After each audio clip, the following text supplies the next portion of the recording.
चलिए छात्रों, आज देखेंगे चौथी कविता का स्वाध्याय। हाँ, मेरे चैनल को लाइक, शेयर एंड सब्सक्राइब करना। सबसे पहले हम कृतियाँ देखेंगे। सूचना के अनुसार कृतियाँ कीजिए। उचित जोड़ियाँ मिलाइए। मछली,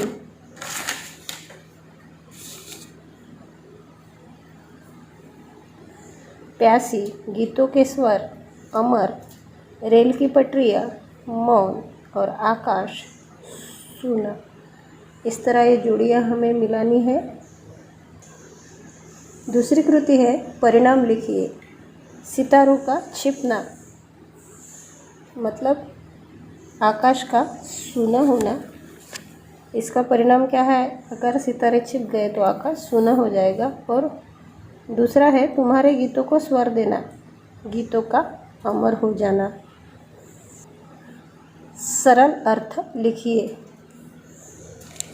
मन की पीड़ा छाई बन बादल, बरसी आंखें। इस पंक्ति का हमें सरल अर्थ लिखना है।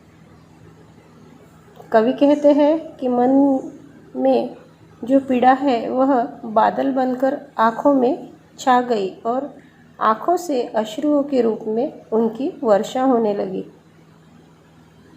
अक्सर मन का दुख आंसू से ही प्रकट होता है, यह कवि हमें बताना चाहते हैं। अब चलेंगे स्वाध्याय की ओर। सूचना के अनुसार कृतियाँ कीजिए। पहला है लिखिए हाइकू द्वारा मिलने वाला संदेश। यहाँ पर हाइकू मतलब यह एक जापान की लोकप्रिय काव्य विधा है। हाइकू मतलब सबसे छोटी कविता। हाइकू द्वारा मिलने वाला संदेश मतलब कविता द्वारा मिलने वाला संदेश।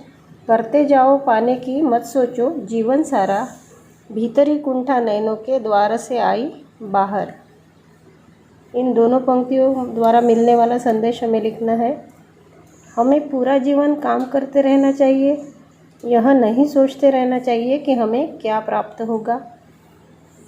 जब नेत्रों से अश्रु बहते हैं तो यह मानना चाहिए कि मन की कुंठा नयन रूपी द्वार से बाहर आ रही है। यहाँ पर कुंठा मतलब घोर निराशा। अगली कृति है हाइकू में प्रयुक्त महीना और उसकी ऋतु, फागुन और बसंत। तीसरी कृति है उत्तर लिखिए। मझधार में डोले जीवन नैया, छिपे हुए सितारे, घुल गए विषाद, अमर हुए गीतों के स्वर। तीसरी कृति है उत्तर लिखिए। मझधार में डोले जीवन नैया, छिपे हुए सितारे, घुल गए विषाद, अमर हुए गीतों के स्वर। अगली कृति निम्नलिखित पंक्तियों का केंद्रीय भाव स्पष्ट कीजिए। चलती सात पटरियाँ रेल की फिर भी मौन। इसका हमें भाव स्पष्ट करना है इन पंक्तियों का। इसका मतलब क्या है कि रेल की पटरियाँ अनंत काल से साथ चल रही है, परंतु वे सदा मौन रहती है, एक दूसरे से कभी बात नहीं करती। दूसरा, कांटों के बीच खिलखिलाता फूल देता प्रेरणा। गुलाब का फूल कांटों के बीच भी हंसता है, खिलखिलाता है। वह हमें हर पल प्रेरणा देता है कि हमें परेशानियों से घबराए बिना अपना काम करते जाना है।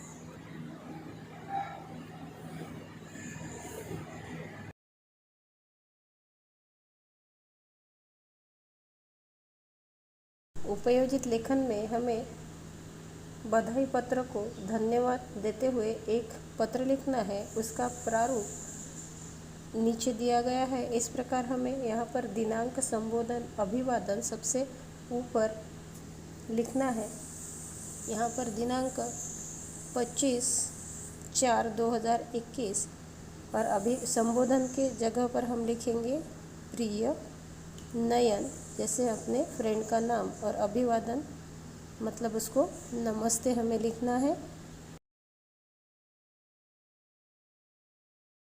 प्रारंभ करेंगे।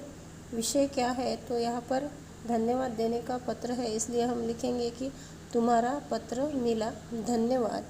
अंतर विद्यालय वक्तृत्व प्रतियोगिता में प्रथम स्थान पाने के उपलक्ष्य में मुझे तुमने जो बधाई वाला पत्र लिखा है उसके लिए बहुत बहुत धन्यवाद। तुम जानते हो, पहले मुझे स्टेज पर जाने में कितना डर लगता था, बोलना तो दूर की बात है। लेकिन तुम जैसे मित्र और हमारे अध्यापक, इनके निरंतर प्रोत्साहन से मैं इस प्रतियोगिता में पहला स्थान प्राप्त कर सका। मेरा उत्साह बढ़ाने के लिए धन्यवाद। अब हमें नीचे तुम्हारा या तुम्हारे यहाँ पर हमारा खुद का नाम लिखना है।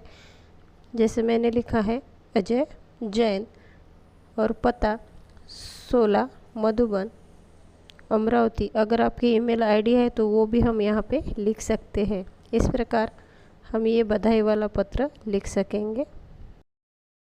छात्रों, यहाँ पर हमारा पत्र तो लिखना पूरा हो गया, लेकिन अभी हमें